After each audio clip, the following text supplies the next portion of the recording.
करें 2011 में जनगणना हुई तो क्यों नहीं जाति जनगणना करा ली? उनको पिछड़े याद नहीं आ रहे थे या उनको पता नहीं था कि देश में पिछड़ा भी रहता है, गरीब भी रहता है, कमजोर भी रहता है? नहीं, अभी क्या गठबंधन बचा है क्या?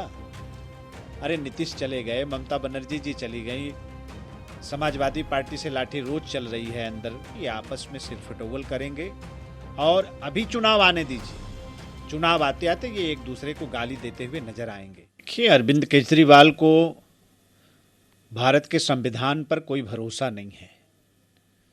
ये संविधान विरोधी लोग हैं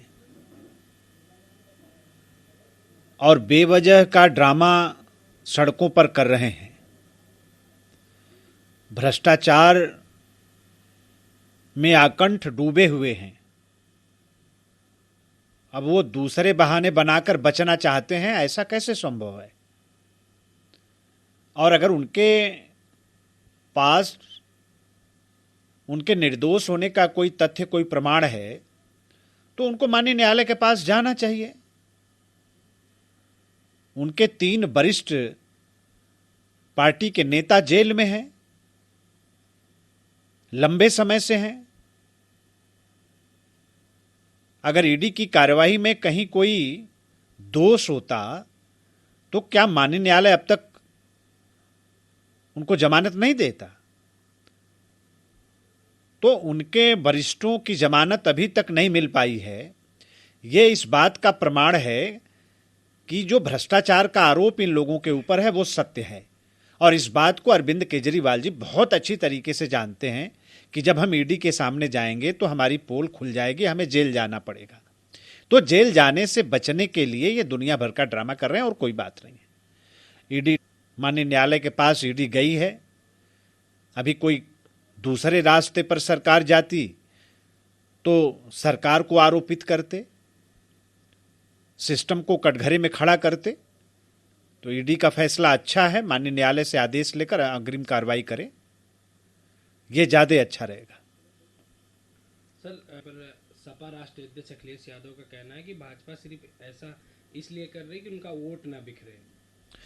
अब देखिए, क्या बताया जाए। अखिलेश यादव जी और समाजवादी पार्टी को आज पूरा देश इस बात का स्वागत कर रहा है।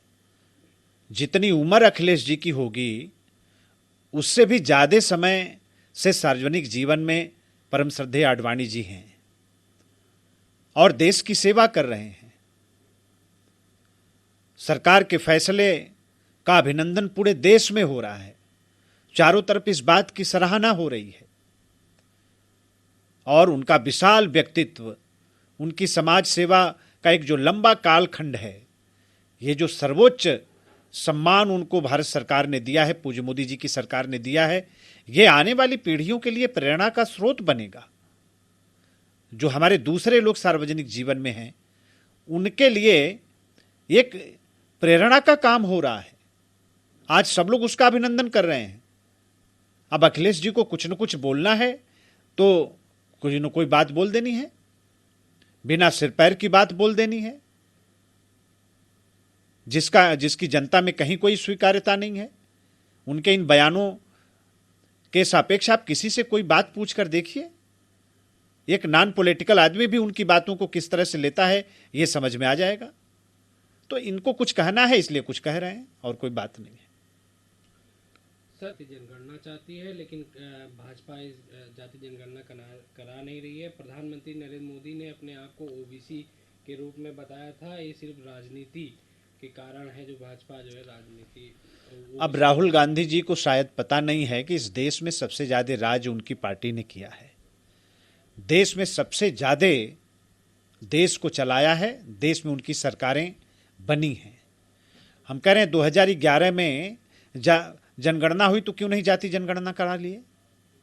2011 से पहले उनको पिछड़े याद नहीं आ रहे थे या उनको पता नहीं था कि देश में पिछड़ा भी रहता है, गरीब भी रहता है, कमजोर भी रहता है? जब आज देश के पिछड़ों ने, कमजोरों ने, दलितों ने, आदिवासियों ने उनकी राजनैतिक हैसियत को कटघरे में खड़ा कर दिया है, तब आज उनको पिछड़े याद आ रहे हैं। तो इस तरह का ढोंग, इस तरह का नाटक मत करिए। आपको बहुत अच्छी तरीके से देश का पिछड़ा भी पहचान गया है, देश का दलित भी पहचान गया है, देश के हमारे जनजाति वर्ग के लोग भी पहचान गए हैं, पूरा देश आपके बारे में जान गया है कि इस देश से आपका कोई लेना देना नहीं है, ना ही पिछड़ों से कोई लेना देना नहीं है। अब ओवैसी को देखिए क्या है कि अपने बिरादरी, अपने समाज, अपने उसको आधार बना के राजनीति करना है। अगर ये भी नहीं बोलेंगे तो उनके समाज, उनके बिरादरी के लोग चौराहे पर खड़ा करके उनको नंगा करेंगे। इस बात के डर से उनको कुछ न कुछ, भाई मोदी जी की सरकार कोई फैसला करे उसकी खिलाफत करना है इनको, है ना, मोदी जी की खिलाफत करना है, यही उनके राजनीति का आधार है। तो वो इसलिए बोलते हैं, उसको गंभीरता से लेने की आवश्यकता नहीं है। सर एक आखिरी क्वेश्चन, अभी कांग्रेस कह रही है, ममता बनर्जी पर हमला कर रही है, वो कह रही है कि ममता बनर्जी अपना रुख इसलिए बदल रही है क्योंकि वो बीजेपी से डरती हैं। नहीं, अभी क्या गठबंधन बचा है क्या? अरे नीतीश चले गए, ममता बनर्जी जी चली गई, समाजवादी पार्टी से लाठी रोज चल रही है अंदर, कहीं कुछ बचा नहीं, गठबंधन उद्बंधन कहीं कुछ नहीं है। देखिए, हम लोगों ने पहले दिन से कहा था कि ये गठबंधन चलने वाला नहीं है, ये आपस में सिरफटोल करेंगे और अभी चुनाव आने दीजिए, चुनाव आते आते ये एक दूसरे को गाली देते हुए नजर आएंगे। अभी तो राहुल गांधी कांग्रेस जो है ममता जी को कह रहे हैं, ममता जी इनको कह रहे हैं, अब नीतीश जी कुछ कहेंगे और ये लोग कुछ कहेंगे। ये आप देखते रहिए, चुनाव तक इनका कहीं कोई अता पता चलने वाला नहीं है। आपने कल देखा किस तरह से आसाम के अंदर पूज्य मोदी जी की लोकप्रियता सर चढ़कर बोल रही थी और उनके सामने ही मोदी जी का जयकारा लग रहा था।